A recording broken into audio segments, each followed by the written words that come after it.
Boa noite, irmãos, graça e paz do Senhor a todos. Primeira vez que eu tive a oportunidade de viajar de avião foi em 1986. Eu estava no meu penúltimo ano do seminário, ali em Recife, e havia um pastor na região sul da Bahia, na região de Itabuna, Ilhéus, que precisava tirar férias e estava à procura de um seminarista. E como ele tinha decidido tirar férias de uma hora para outra, não havia muito tempo de arranjar alguém melhor. E aí me chamaram no seminário e disseram assim: você pode ir para Itabuna? E eu disse: onde é Itabuna? E eles me disseram onde era. E disseram assim: se você puder ir, vão mandar uma passagem para você passar lá uns 2 meses, substituindo as férias do pastor, porque ele vai fazer logo depois uma cirurgia. Eu confesso aos irmãos que naquela ocasião, como eu nunca tinha andado de avião, eu fiquei muito mais empolgado pela possibilidade de pegar o avião do que de tirar férias do pastor. E aí eu fui. E eu me recordo que foi muito interessante porque naquela época os problemas de segurança não existiam, seguranças no voo não existiam tanto, e eles ainda permitiam que você entrasse na cabine do piloto e visse lá. E eu, obviamente, sendo a minha primeira vez, perguntei se podia ir lá olhar, e aí me deixaram ver. Eu fiquei impressionado com aquele painel de controle, naquela época, 86, que tinha tanto botão, tanta alavanca, tanta coisa, que eu olhei aquilo ali e disse: rapaz, o sujeito deve ser muito bom para pilotar um negócio desse. Acostumado com o Fusquinha que meu pai tinha quando a gente saiu de Campina Grande, que naquela época só tinha até a 4ª marcha, e um freio de mão de ferro duro, danado, para a gente puxar. Lembra, né? Você que já andou de Fusquinha sabe como era extremamente comedido o painel de controle do Fusquinha. E aí eu fiquei impressionado com aquilo. Bom, passados muitos anos, muitas viagens, recentemente eu estava para pegar um voo, vindo de volta para João Pessoa, num avião desses aí bem modernos, e por alguma razão a pessoa que estava na minha frente na fila tinha uma dificuldade de locomoção e demorou um pouco mais para se acomodar, e eu fiquei ali no limbo entre a entrada para me acomodar e a cabine de piloto. E aí, como estava aberto a porta, eu dei uma olhadinha. E eu quase pedi para entrar de novo. Eu sei que se eu pedisse não iam me deixar, porque hoje você não pode entrar assim, mas assim, eu dei uma olhada e fiquei impressionado como aquele painel de controle era diferente daquele primeiro de 1986. Mas o que mais me impressionou não foi porque tudo agora era digital, mas era porque é muito mais simples do que daquela época, com muito menos botões, com muito mais tela, muito mais digital, e principalmente uma coisa que tinha lá, que eu não sei bem se era um botão ou se era apenas uma superfície de touchscreen, que permitia que quando você tocasse, abrisse a tela maior e todos os comandos ali estavam. E eu vi que tinha um comando lá, e eu perguntei à aeromoça, lá, o chefe de tripulação, que comando era aquele lá, porque ele se destacava na tela grande do painel de controle do avião. E aí ele disse assim: ali é quando o piloto toca e tira a aeronave do piloto automático, e ele retoma todo o controle da aeronave. E eu descobri uma coisa, que quanto mais simples for o painel de um aparelho, e se ele tiver uma tecla que diga, afinal de contas, quem está no controle, mais moderno é esse aparelho. Porque se aquele avião todo dependia apenas de uma tela, e na tela de um comando, para que o controle voltasse para o piloto, então significava que tudo que estava ali ao redor era importante, mas não era tão importante quanto aquele comando que uma tecla só dava para toda a aeronave. A nossa vida, algumas vezes se parece com aquele painel de controle do voo de 1986, cheio de botões, onde não fica muito claro quem está no controle. Mas algumas vezes também se parece com aquele avião mais moderno, em que basta um toque em um botão ou em um comando para que diga, afinal de contas, quem está no controle de todas as coisas. Eu gostaria de conversar com os irmãos e ministrar a palavra de Deus hoje no texto que se encontra um dos poucos, nos 4 evangelhos no qual Jesus é apresentado. E eu gostaria de convidá-los particularmente ao Evangelho de João, no capítulo 6, a partir do verso 1. João, capítulo 6, a partir do verso 1. Essa história conta a história da primeira multiplicação de pães e peixes que Jesus realizou. E como você vai perceber, mais do que um milagre, a história desse milagre é a história de quem está no comando, afinal de contas. Quem está no controle sobre todas as coisas. Veja o que é que a Bíblia Sagrada diz em João capítulo 6, a partir do verso 1. Diz assim: depois dessas coisas, atravessou Jesus o mar da Galileia, que é o de Tiberíades, e seguia-o numerosa multidão, porque tinham visto os sinais que ele fazia na cura dos enfermos. Então subiu Jesus ao monte e assentou-se ali com os seus discípulos. Ora, a Páscoa, festa dos judeus, estava próxima. Então Jesus, erguendo os olhos e vendo que grande multidão vinha ter com ele, disse a Filipe: onde compraremos pães para lhes dar a comer? Mas dizia isto para o experimentar, porque ele bem sabia o que estava para fazer. Respondeu-lhe Filipe: não lhes bastariam 200 denários de pão para receber cada um o seu pedaço? E então um dos seus discípulos, chamado André, irmão de Simão, Pedro, informou a Jesus: está aí um rapaz que tem 5 pães de cevada e 2 peixinhos. Mas o que é isso para tanta gente? Disse Jesus: fazei o povo assentar-se, pois havia naquele lugar muita relva. Assentaram-se, pois, os homens em número de quase 5.000. E então Jesus tomou o pão e, tendo dado graças, distribuiu-os entre eles, e também igualmente os peixes, quanto eles queriam. E quando já estavam fartos, disse Jesus aos seus discípulos: recolhei os pedaços que sobraram, para que nada se perca. Assim, pois, o fizeram.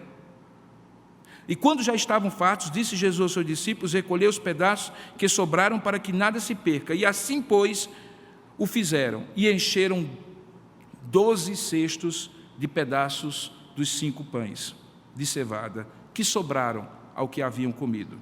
Vendo, pois, os homens o sinal que Jesus fizera, disseram: este é verdadeiramente o profeta que devia vir ao mundo.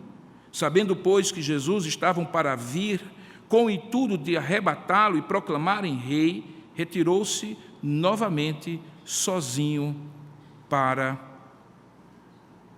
o monte. Que Deus abençoe a sua palavra. Amém. Vamos orar?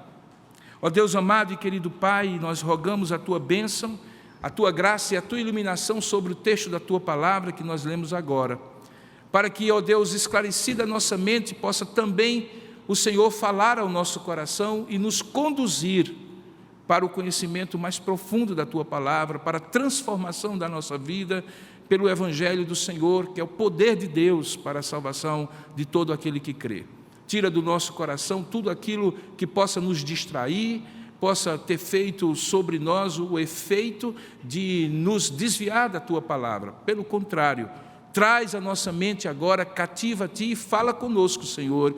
É o que nós oramos e te agradecemos em nome de Jesus. Amém.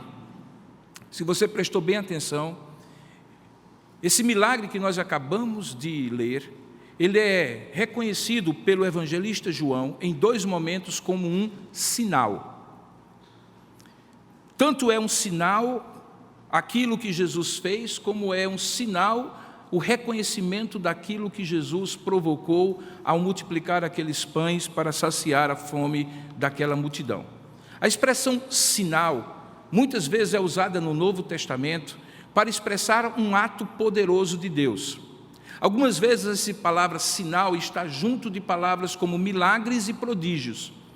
O apóstolo Pedro, por exemplo, no capítulo 2, quando ele vai pregar o primeiro evangelho da igreja cristã no Novo Testamento, depois da descida do Pentecostes, do Espírito Santo no dia de Pentecostes, ele argumenta com aqueles que estavam ali ouvindo e não estavam entendendo, pensando que os discípulos cheios do Espírito Santo, na verdade, estavam embriagados.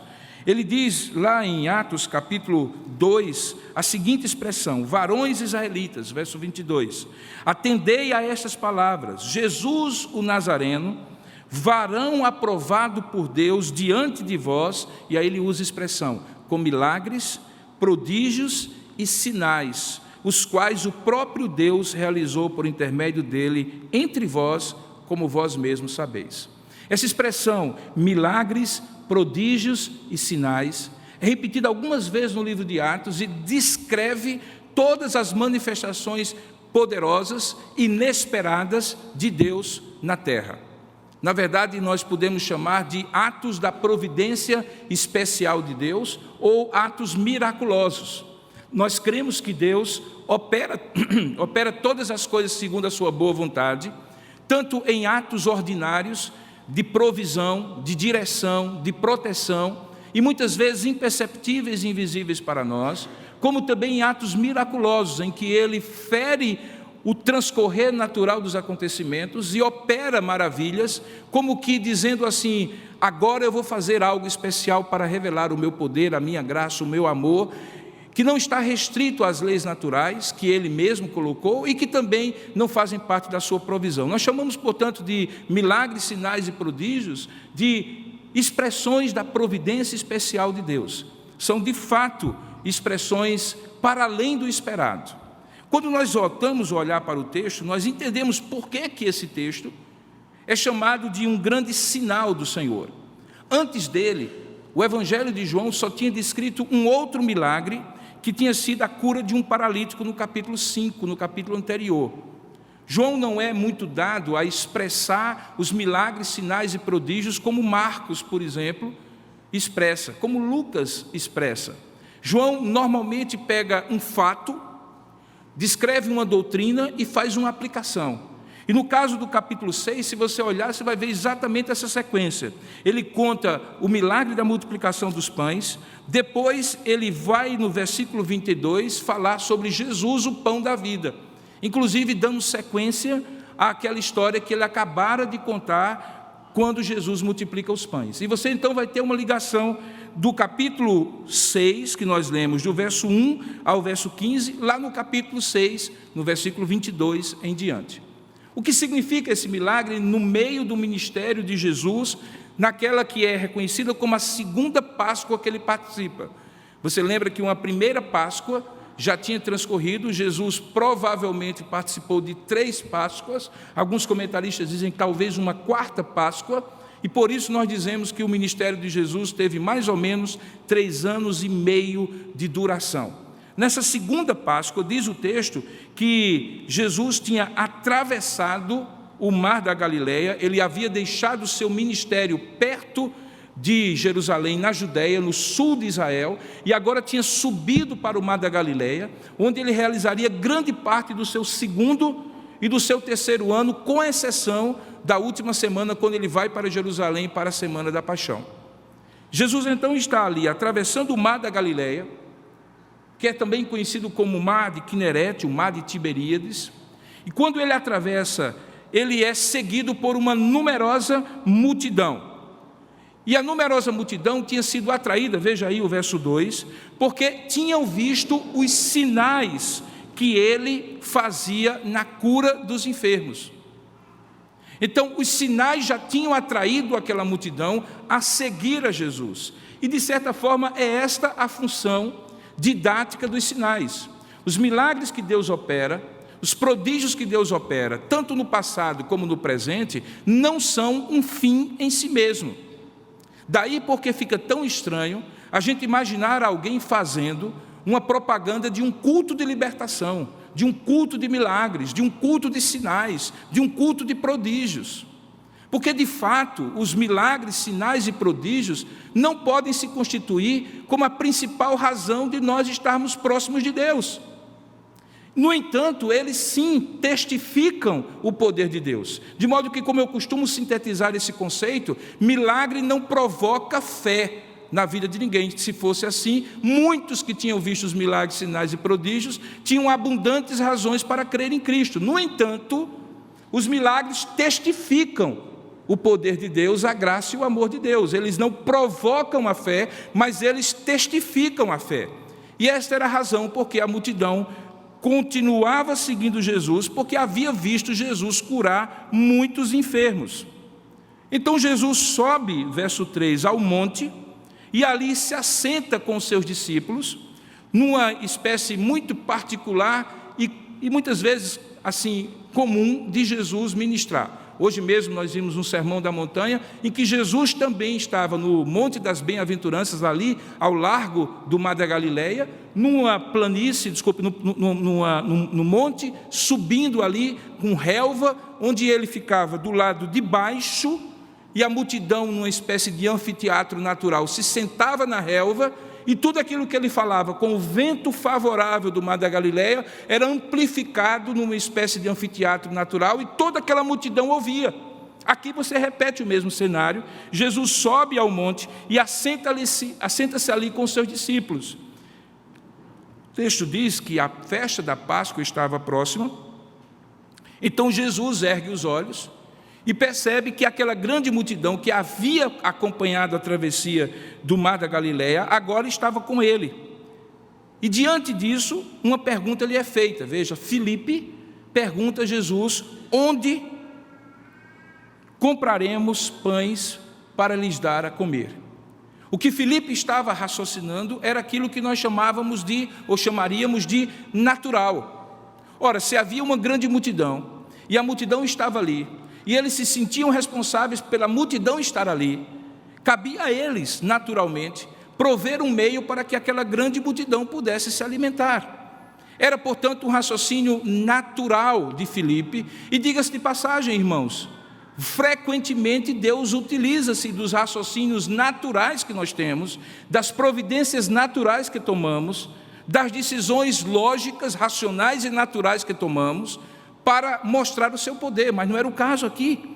Aqui Deus havia, desde toda a eternidade, decretado que não por algo natural, mas por algo sobrenatural, ele iria revelar o seu poder. De modo que quando Filipe pergunta: onde compraremos pães para lhes dar a comer? Diz o texto, quando Jesus faz essa pergunta a Filipe, diz o texto que Jesus estava para o experimentar. Veja no verso 6, quando diz assim: mas dizia isto para o experimentar. Por quê? Porque ele bem sabia o que estava para fazer. Então Jesus interroga a Filipe onde eles haveriam de prover naturalmente a necessidade daquela multidão, como uma forma de teste para que Filipe, então, revelada a sua incapacidade, pudesse entender agora o que Jesus iria fazer, ato contínuo. O texto continua dizendo que Filipe realmente reconhece a sua limitação e diz no verso 7, olha, nem mesmo 200 denários de pão seriam suficientes para cada um receber pelo menos um pedaço de pão.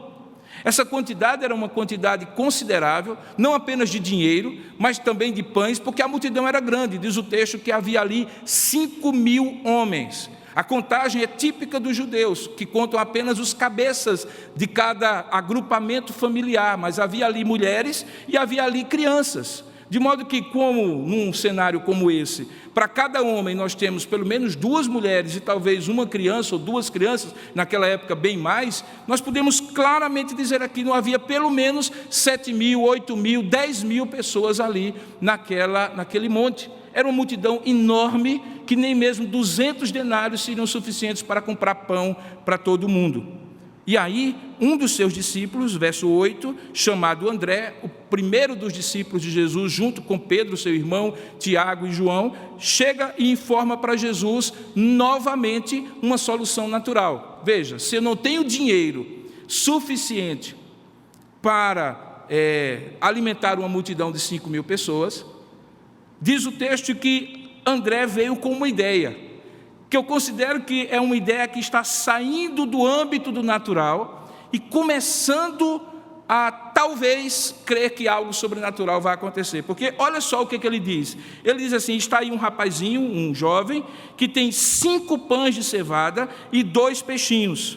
Mas aí ele cai na real. E aí ele diz assim, mas o que é isso para tanta gente poder comer? Então ele percebe que é possível, diante dos sinais que Jesus havia feito, que algo pudesse sobrenaturalmente acontecer. No entanto, ele ainda estava preso àquela maneira de fazer uma conta natural. 5 pães e 2 peixinhos não são suficientes para alimentar, às vezes, nenhuma família. quanto mais 5.000 pessoas, ou pelo menos 5.000 homens. Nós percebemos então que o cenário está montado para algo sobrenatural, para um milagre, um sinal, um prodígio de Jesus acontecer ali. E de fato os versículos seguintes descrevem o modus operandi, a maneira como Jesus operou o milagre e o sinal. Diga-se de passagem, a maneira como ele operou revela exatamente quem está no controle de todas as coisas. Se o painel de controles tem vários botões e Jesus é apenas um deles, ou se Jesus, de fato, é aquele, comparativamente, de maneira grosseira, o botão que vai fazer com que o controle saia das mãos dos homens para aquele que está, de fato, no controle de todas as coisas. E eu gostaria de lhes indicar, então, pelo menos 3 momentos, ou 3 situações, 3 aspectos em que Jesus revela e por que ele revela esse milagre, esse sinal, esse prodígio. Primeiramente, eu gostaria que você entendesse. A multidão estava ali por causa da cura dos enfermos. Mas naquela multidão não tinha ninguém doente, e não era essa a necessidade da multidão. Consequentemente, o que Jesus está querendo revelar nesse milagre é que o controle dele sobre tudo abrange, desde o corpo físico que precisa de cura, até os relacionamentos e também o controle dele sobre a natureza. Existem pelo menos 2 milagres de Jesus que nada têm a ver com aspectos pessoais e individuais relacionados, por exemplo, a doenças.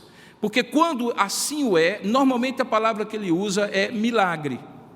Mas quando aquilo que precisa ser feito refere-se ao controle dele sobre a matéria, sobre a natureza, sobre o mar e o vento, quando ele está atravessando o mar da Galileia, e aquela grande tempestade está prestes a fazer aquele barco só sobrar, ali, Jesus está estabelecendo o controle dele para além dos indivíduos que precisem eventualmente de uma cura, que precisem eventualmente de uma libertação de um demônio ou alguma coisa assim. Jesus, portanto, estabelece esse sinal para demonstrar que o controle dele sobre tudo inclui as forças da natureza e a própria matéria.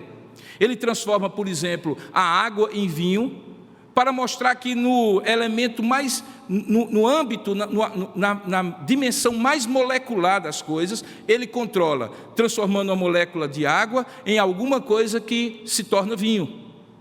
Aqui, ele faz algo mais, ele não transforma, mas ele multiplica, e diz o texto que quando ele o faz, preste bem atenção, utilizando-se de modos naturais, para distribuição, mas de modo sobrenatural para a realização do milagre. Preste bem atenção no que eu estou dizendo. Jesus demonstra o controle dele sobre aquela situação, sobre aquela matéria do pão e do peixe que se multiplica, mesmo que utilizando-se de meios naturais para a distribuição do milagre, ele o realiza de maneira sobrenatural. Talvez João é quem mais dá detalhes sobre isso. Por exemplo, ele explica que Jesus opera o milagre a partir de um jovem que tinha 5 pães e 2 peixinhos. E aí ele diz que Jesus opera o milagre a partir de uma matéria já existente.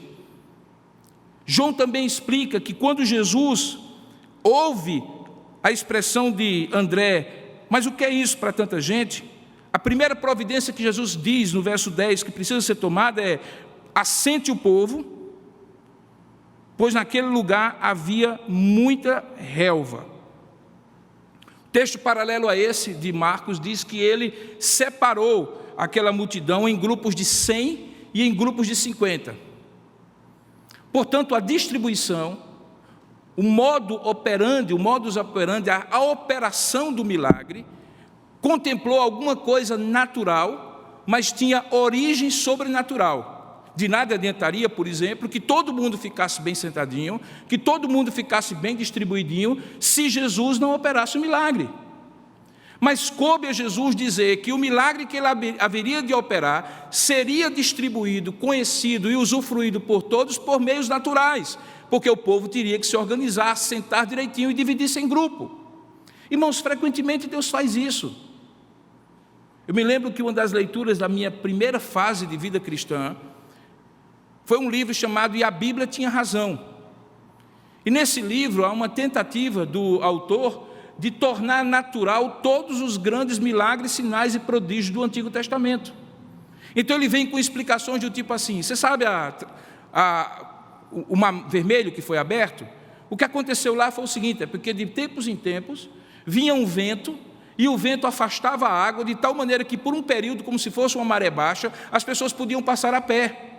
E eu fiquei impressionado no início da minha vida cristã, que explicação incrível, agora eu estou conseguindo entender.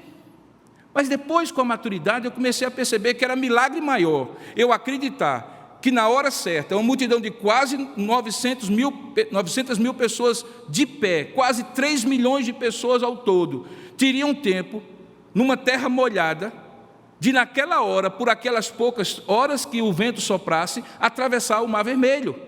E aí eu descobri que toda explicação natural sobre o milagre, ainda que possa, em parte, demonstrar como Deus fez, jamais explicará por que Deus fez e com que propósito Deus fez. Vamos pensar, por exemplo, numa cura física. Deus pode operar através de um remédio que um médico prescreva. E aquele remédio pesquisado, estudado, devidamente prescrito, vai fazer o efeito, sim, porque aquele cientista que pesquisou, aqueles testes de laboratório que foram feitos, aquele médico que foi capaz de entender a situação do paciente e aplicar a posologia certa, certamente estavam debaixo do controle de Deus. Mas não explica, por exemplo, por que algumas vezes o mesmo remédio para o mesmo paciente na mesma situação não resolve. É porque nós cremos que Deus pode até usar meios naturais, mas os meios naturais jamais explicarão por que e para que Deus opera os seus milagres, sinais e prodígios. Eles precisaram se distribuir para que ficasse claro que a organização que iria ser feita daria a cada um deles não apenas o que eles queriam, mas além até do que eles queriam. Diz o texto que quando eles foram distribuídos, no verso 11, os peixes e os pães já multiplicados foram suficientes para tanto quanto eles queriam. E isso deveria ficar claro, grupo a grupo. Depois você vai entender também que isso precisava ficar claro para que, tendo sobrado 12 cestos, o mesmo número dos apóstolos, um outro milagre também correlato, secundário, pudesse acontecer.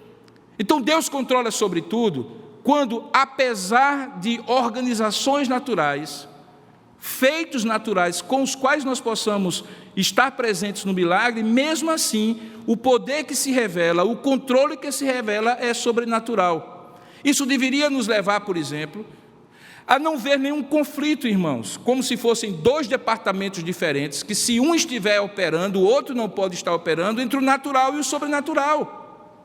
O natural e o sobrenatural estão ambos debaixo do controle de Deus.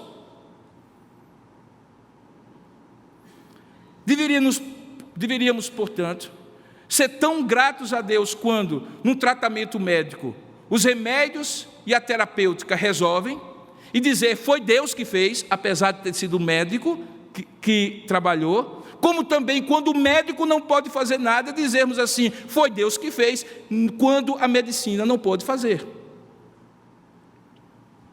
Isso vale para milagres de cura física, milagres de cura espiritual, emocional, resoluções de problemas da nossa vida e também multiplicações de pães, que na verdade representam a provisão de Deus, aquelas situações em que os pães representam o salário que vai até o final do mês, quando nós não imaginávamos, pensávamos que ele ia acabar no dia 15, ou coisas parecidas. O segundo aspecto que eu gostaria de chamar a sua atenção é que, no texto paralelo a esse de João, nos outros evangelhos, diz que uma das razões por que Jesus opera esse milagre tem a ver com uma percepção para além da necessidade física. Jesus olhava para aquela multidão como uma multidão de ovelhas que não tem pastor.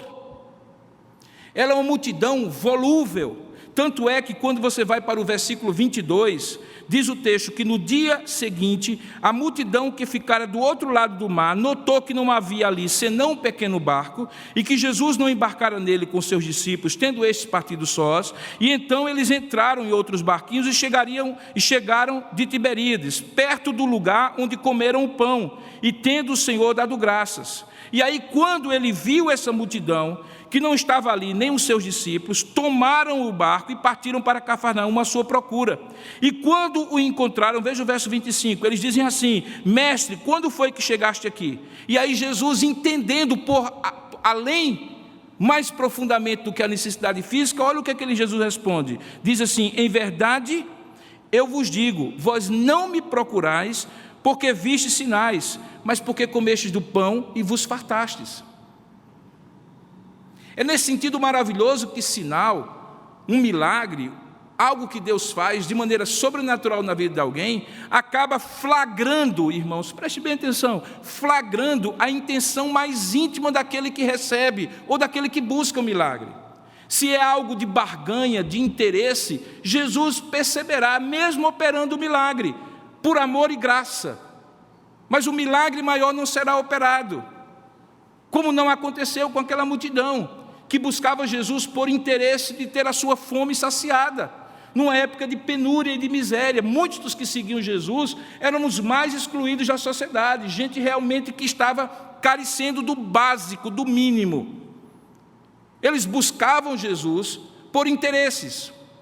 E se Jesus os desse aquilo que eles precisavam, Jesus estaria suprindo parte do problema. Mas Jesus mostra o seu controle ao perceber que o milagre maior que ele precisa operar na vida dessas pessoas não é de saciar a fome do corpo, mas é saciar a fome da alma.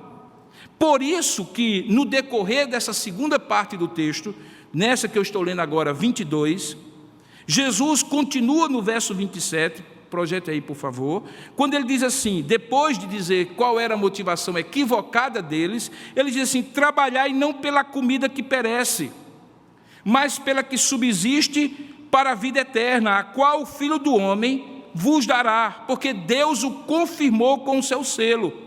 E aí eles entram em diálogo com Jesus e perguntam: que faremos nós para realizar as obras de Deus? E aí Jesus responde: a obra de Deus... Veja que percepção do que estava em jogo ali. Ele diz: a obra de Deus é que creiais naquele que por ele foi enviado. E aí eles pedem um sinal. Então, que sinal tu fazes para que o vejamos e creiamos em ti? E quais são os teus feitos? Então Jesus tem a oportunidade para dizer e proferir a famosa expressão: eu sou o pão da vida. Na verdade, não foi Moisés quem vos deu o pão do céu, o verdadeiro pão do céu é meu Pai quem vos dará, porque o pão de Deus é o que desce do céu e dá vida ao mundo. Perceba que de um milagre, com 5 pães e 2 peixinhos que aquele jovem colocou à disposição de Jesus, ele percebe a necessidade física, mas vai além e flagra a intenção das pessoas e supre para aqueles que creem a sua necessidade espiritual, mostrando que o milagre não é um fim em si mesmo, que mais importante do que ter o corpo curado, do que ter o livramento acontecido, de ter a vida restaurada, de todas as coisas materiais, emocionais ou relacionais da vida, o mais importante é quando estas coisas sinalizam um cuidado de Deus e uma intenção de Deus para a vida eterna. Daí porque nós cantamos que o maior milagre de todos é o homem vir a conhecer a Deus pela revelação do seu Filho Jesus Cristo. Ele demonstra então o controle, não apenas na dimensão molecular do pão que se multiplica, do peixe que se multiplica, mas ele demonstra o seu controle na visão íntima do coração dos homens, quando flagra a intenção e supra a necessidade deles para além daquilo que eles estavam revelando. Todas as vezes que nós oramos, irmãos, nós colocamos e devemos colocar com sinceridade as nossas necessidades diante de Deus.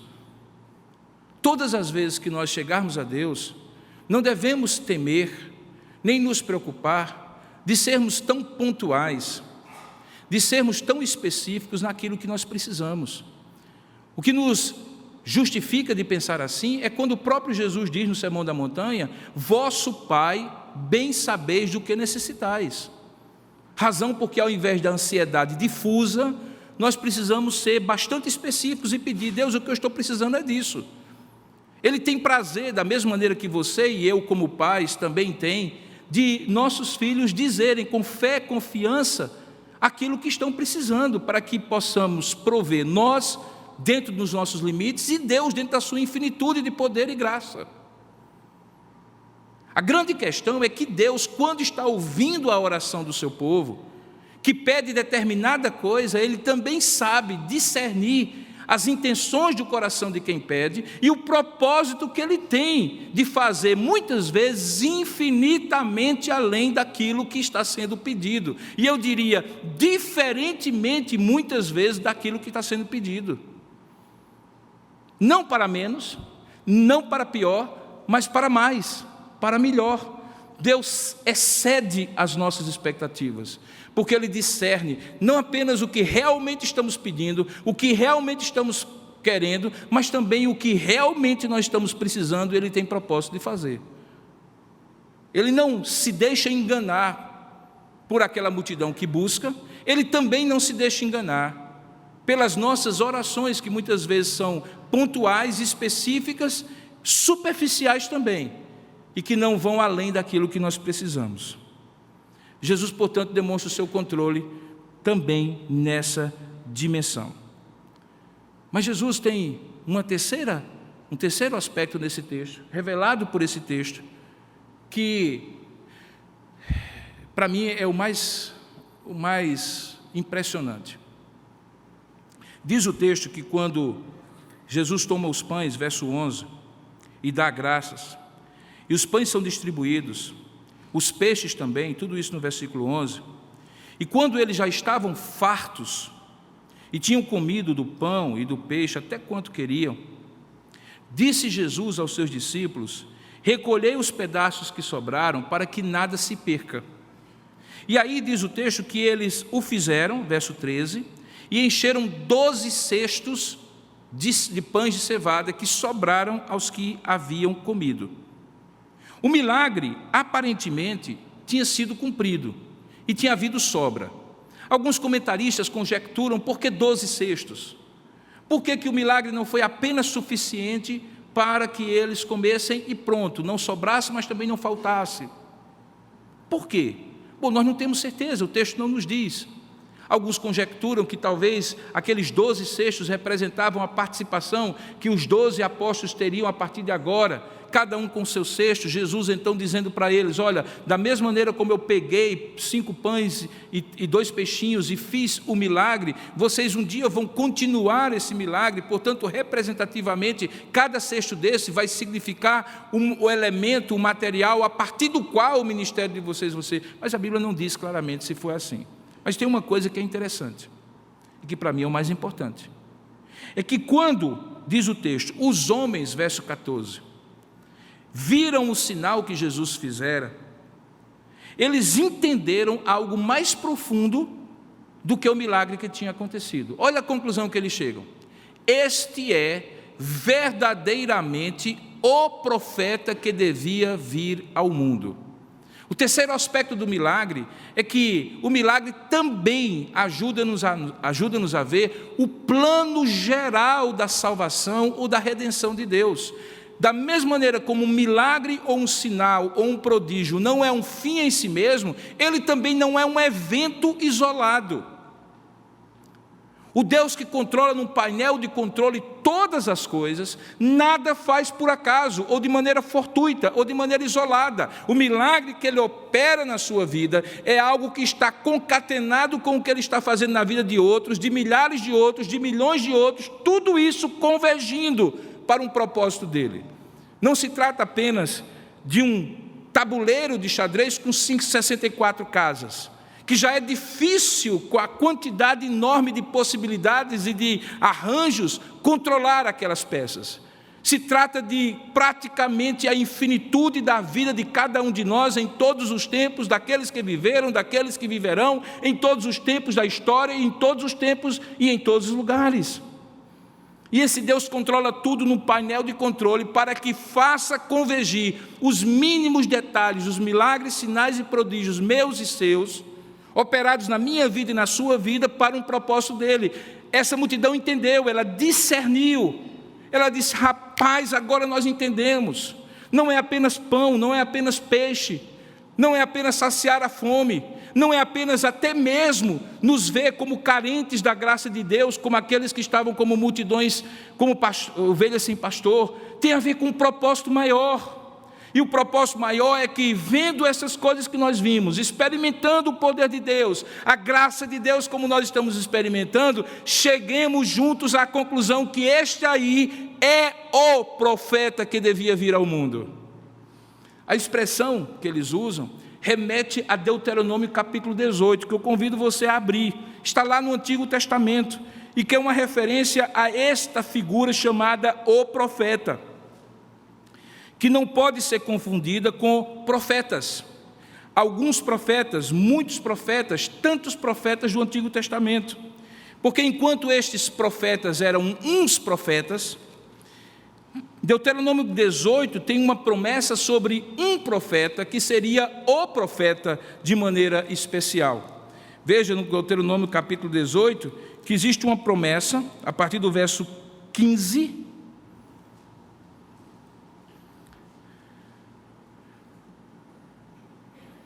que fala sobre esse profeta que estará no meio deles. E para você entender melhor o que isso significa, você tem que lembrar aqui do verso 9 ao versículo 14, anteriores a esse texto de Deuteronômio 18, 15, a lei está falando contra adivinhos e feiticeiros que eles encontrariam na terra, que ele chama de abominações daqueles povos pagãos que estavam na terra prometida. E aí ele diz que não deve haver entre eles o mesmo tipo de prática que eles tinham. Se você olhar qual era a prática, o verso 10 explica: não se achará entre ti quem faça passar pelo fogo o seu filho ou a sua filha, porque, por incrível e absurdo que possa parecer, um dos cultos mais comuns entre os povos pagãos do Antigo Testamento era colocar os filhos em estátuas de bronze fundido, com brasas vivas no seu interior, com os braços flamejantes, e depositar sobre eles ao deus Moloque, achando eles que aqueles sacrifícios dos próprios filhos iriam agradar esses falsos deuses. Era a prática que havia, e aí você entende por que Deus foi tão severo no juízo sobre aquela terra. Tal era a abominação que eles faziam. E ele diz: não aconteça que haja entre vocês isso, mas também que não haja adivinhador, nem prognosticador, nem agoureiro, nem feiticeiro, nem encantador, nem necromante, nem mágico, nem quem consulte os mortos. Todas essas práticas espiritualistas que ainda hoje existem, pois todo aquele que faz tal coisa é abominação ao Senhor, e por essas abominações o Senhor teu Deus lança diante de ti. É nesse contexto, então, que ele chega no versículo 15 e diz: agora, o Senhor teu Deus te suscitará um profeta no meio de ti, de teus irmãos, semelhante a mim, e a ele ouvireis. Esta profecia messiânica em plena história da Bíblia aponta, portanto, para esta convicção que esse povo teve, discernindo para além do milagre o sinal que apontava para Jesus como cumprimento dela. Por isso ele diz assim: nós agora estamos vendo, voltando ao versículo 14 do capítulo 6, que o sinal que ele está fazendo é porque este aí é verdadeiramente o profeta que devia vir ao mundo. Milagre que não aponta para Jesus e não faz as pessoas concluírem que ele é Deus e o Salvador e o Senhor, não é sinal de Deus. Eventualmente pode até beneficiar a pessoa, mas não cumpre o propósito maior de todo milagre, sinal e prodígio. Todo milagre, sinal e prodígio aponta para Jesus. E demonstra aspectos da natureza dele, do caráter dele, da obra dele, do propósito dele, que vão para além daquele momento ali. Tem a ver com um milagre maior. Se você, nos seus anos de vida que tem, já caminhando com o Senhor, conseguir fazer a mesma leitura, meu Deus, agora eu estou entendendo. Naquela época, quando Deus operou aquele milagre na minha vida, me deu aquele sinal da sua graça e do seu poder, quando Ele veio e interveio na minha vida e fez aquilo que ninguém esperava de maneira extraordinária, é porque Ele tinha um propósito que hoje eu consigo vislumbrar um pouco mais abrangente, com uma visão um pouco mais aberta. Você está fazendo o mesmo caminho que essa multidão fez. E se você andar um pouquinho mais e abrir um pouco mais a angulação da sua visão, você verá um propósito maior, é que cada milagre, cada operação de poder, de milagre, de sinal e de prodígio na vida de um servo de Deus, está concatenado com um propósito maior de Deus, para a salvação de todos aqueles que Ele elegeu antes da fundação do mundo. É o que nós chamamos de história da salvação. A Bíblia é a descrição, em vários tempos, a partir de vários autores, dessa história da salvação. Ela não é um livro de história geral, ela é um livro da história da salvação, de como milagres, sinais, revelações de Deus foram concatenadas e progressivamente revelaram quem é Deus. Tanto é que o próprio João, lá no final do seu evangelho, no capítulo 21, ele diz uma expressão muito interessante, no final de tudo. Ele diz assim, verso 25: há, porém, João 21, 25, há, porém, ainda muitas outras coisas que Jesus fez. Essas muitas outras coisas que Jesus fez é aquilo que não está registrado em João, mas foram milagres, sinais e prodígios que também fizeram a história dessa salvação. E aí ele diz: se todas elas fossem relatadas uma por uma, creio eu, diz João, que no mundo inteiro não caberiam os livros que seriam, nem no mundo inteiro caberiam os livros que seriam escritos. Anteriormente, no capítulo 20, verso 30, ele dá a razão porque que estes milagres aqui ficaram registrados, e não todos os milagres de Jesus. Verso 30 do capítulo 20, do mesmo evangelho, diz assim: na verdade, fez Jesus, diante dos seus discípulos, muitos outros sinais, que não estão escritos neste livro. Veja aí, João capítulo 20, verso 30. Por que esses foram escritos? Ele diz assim: estes, porém, foram registrados para que creiais que Jesus é o Cristo, o Filho de Deus, e para que, crendo, tenhas vida em seu nome.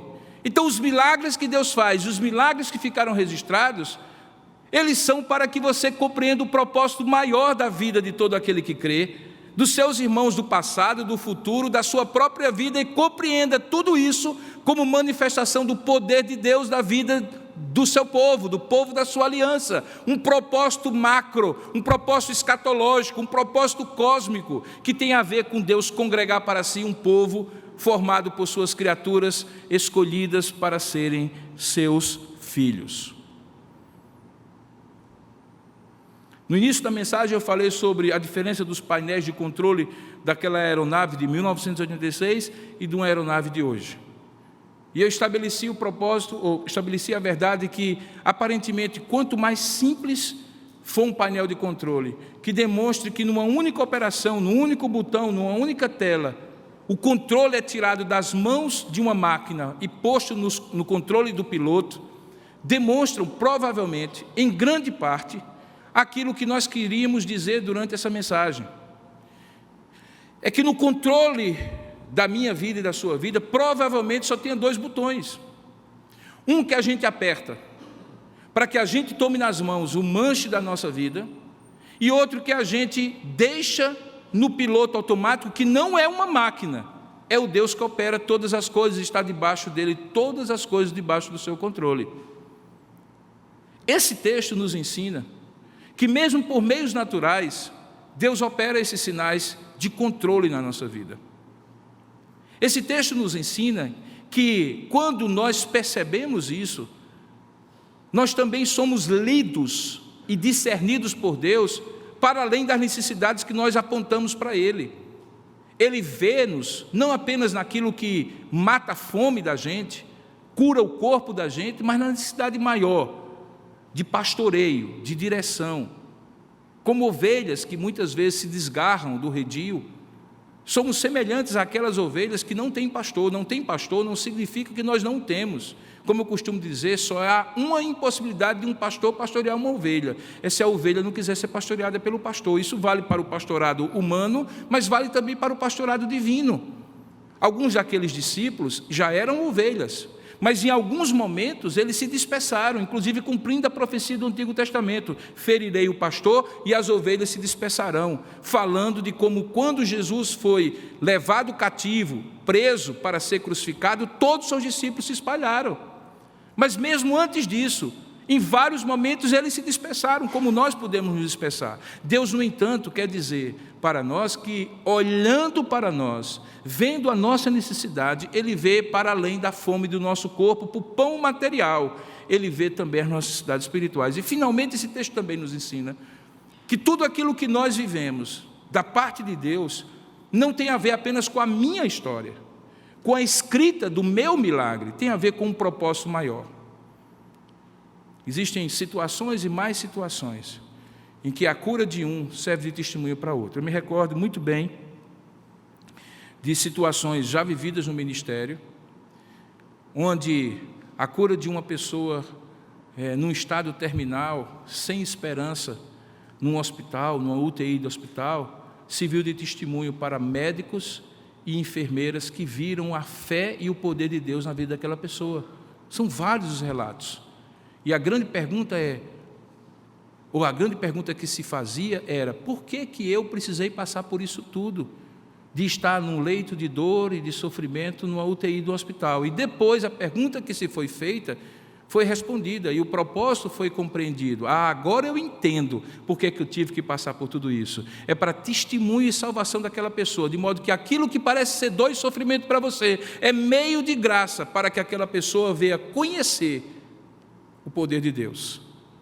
Portanto, nada que acontece comigo é fortuito. Deus pode usar a minha vida para abençoar a mim mesmo, para abençoar as pessoas que estão ao meu redor e para abençoar aqueles que eu nem conheço. Deus pode operar milagres, sinais e prodígios na minha vida e na sua vida, porque Ele é o mesmo ontem, hoje e eternamente, para não apenas prover suas necessidades imediatas, e além de suas necessidades imediatas, e ver as necessidades espirituais do seu coração, e mais do que isso, ao operar o milagre, fazer com que você se torne um verdadeiro outdoor daquilo que Deus pode fazer, e inspire a fé de outras pessoas para crerem no Senhor Jesus. Como Deus vai fazer, eu não sei. O que Deus vai fazer, eu não sei. Mas eu sei que quando aquelas multidões saíram de casa e ouvindo falar daquele pregador que operava tantos sinais e se viu naquele lugar sem comida, talvez alguns disseram assim: o que é que danado eu estou fazendo aqui? Para que eu fui entrar nessa situação? Algumas vezes é assim que acontece na vida de alguns de nós.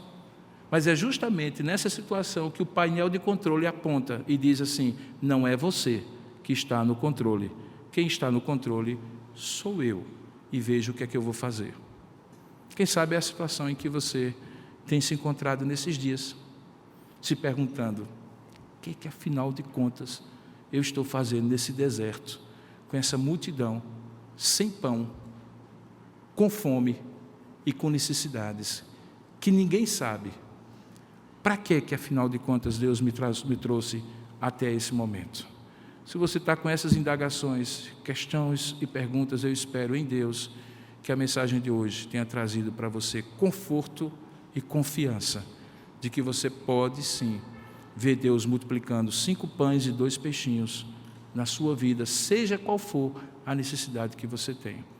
E se você assim crê, e se você assim deseja experimentar, o mesmo Jesus que, tendo tomado os pães, deu graças e multiplicou, é o mesmo Jesus que está aqui, que pode, diante do Senhor, diante do Deus Pai e diante de nós, fazer aquilo que cada um de nós precisa, segundo a sua vontade. Então, eu lhe convido a se colocar de pé nesse momento e a orar comigo. Eu gostaria de orar com você e por você. Eu não gostaria apenas de que nós orássemos por aquilo que hoje representa para você a fome de corpo, a fome material, o pão e o peixe que você precisa ver multiplicado na sua vida. Eu espero que você tenha percebido que isso também Deus pode fazer. Que na verdade isso é pequeno diante do Deus que pode fazer tudo. O que eu espero mesmo é que você se veja nessa multidão, nesse momento histórico da sua vida, como alguém que talvez tenha necessidades muito mais profundas e Deus tenha propósitos muito mais incompreensíveis para você, e você coloque diante de Deus. Talvez o gesto mais interessante, fora os gestos de Jesus, foi o gesto daquele jovem rapaz, que quando foi instado pelos apóstolos a dar o pão e o peixe que tinha, ele deu. Nós não podemos dizer que Jesus não operaria o milagre se ele não tivesse dado, mas Jesus escolheu fazer o milagre por meio do pão e do peixe que ele colocou às mãos e à disposição de Jesus. Hoje você não tem pão, hoje você não tem peixe, mas será que você tem algo que você possa dispor, inclusive o seu tempo, inclusive o seu talento, inclusive o seu tesouro, inclusive a sua ansiedade, a sua angústia, a sua necessidade? O que é que você tem hoje para dizer: toma aqui, Senhor, isso é o que eu tenho, tu sabes o que é que eu preciso, e tu sabes que eu preciso mais do que simplesmente multiplicar o que eu tenho. Eu não sei o que é que tu podes fazer com o que eu tenho, mas eu sei que tu podes fazer com o que eu tenho e com o que eu não tenho, mas o que eu tenho eu te dou. O que é que você tem? Eu não sei, mas eu sei que agora você tem uma coisa que todos aqui têm, todos aqueles que estão me assistindo têm, tem a oportunidade. E alguém já disse que a oportunidade a gente não deixa passar, porque não sabe se volta. A oportunidade é a oportunidade de entregar. Deus sabe o que. Certamente Ele falou ao seu coração em algum momento da mensagem. Certamente Ele está falando agora. Isso me faz recordar o Salmo quando ele diz: entrega o teu caminho ao Senhor, confia nele e o mais Ele fará. O que é que isso representa na sua vida? Eu não sei, mas você sabe. Então curva a sua cabeça, feche os seus olhos e nós vamos orar juntos e você vai entregar, seja o que for. Se Deus quer usar o que você vai entregar para operar o milagre e mais além do milagre, eu não sei, mas Deus pode e Ele fará infinitamente além daquilo que você pensou e pediu, para a glória do seu nome. Ó Deus amado e querido Pai, a Tua palavra ministrada e exposta está diante do Teu povo aqui presente. E o que nós rogamos a Ti é que, de acordo com aquilo que foi ministrado, e muito além do que foi ministrado, aquilo que foi falado pelo Teu Espírito Santo, Tu vás na direção de cada coração aqui presente, dos que estão presencialmente aqui, dos que estão à distância pela internet, para que, assim como com aquela multidão, Tu reveles e demonstres na vida de cada um de nós quem está no controle sobre tudo, no controle sobre as necessidades visíveis e aparentes, que nos fazem chegar diante de Ti com fome de pão, e também daquelas necessidades profundas e transcendentais, que vão para além daquilo que nós conseguimos discernir, que só Tu conheces, e que estão por trás das nossas necessidades. Ó Deus, nós também sabemos que Tu tens um plano perfeito, um propósito eterno, abrangente, que envolve cada um de nós e a todos nós, e que aquilo que Tu fazes na vida de um de nós pode servir para cumprir o propósito que Tu tens na vida de todo o Teu povo, de toda a Tua criação. E é por isso que nós dizemos: eis-nos aqui, Pai. Seja o que for que cada pessoa que está agora Te ouvindo, que estava Te ouvindo quando a palavra foi ministrada, seja o que for que Tu falaste ao Teu povo, segundo a Tua palavra, toma agora nas Tuas mãos, como aqueles pães e aqueles peixinhos, e opera o milagre, o sinal. Mas além do milagre material e presente, imediato, o Senhor vá além e faça aquilo como aquela multidão percebeu, que revele a Ti como o profeta, como o Senhor, como o Salvador, como o Redentor das nossas vidas, para que não estejamos apenas com a barriga cheia, tendo nossas necessidades supridas, mas o nosso espírito repleto da Tua graça, reconhecendo em Ti o Teu poder e a Tua perfeita vontade. É assim que nós oramos e Te agradecemos, em nome e para a glória de Jesus. Amém.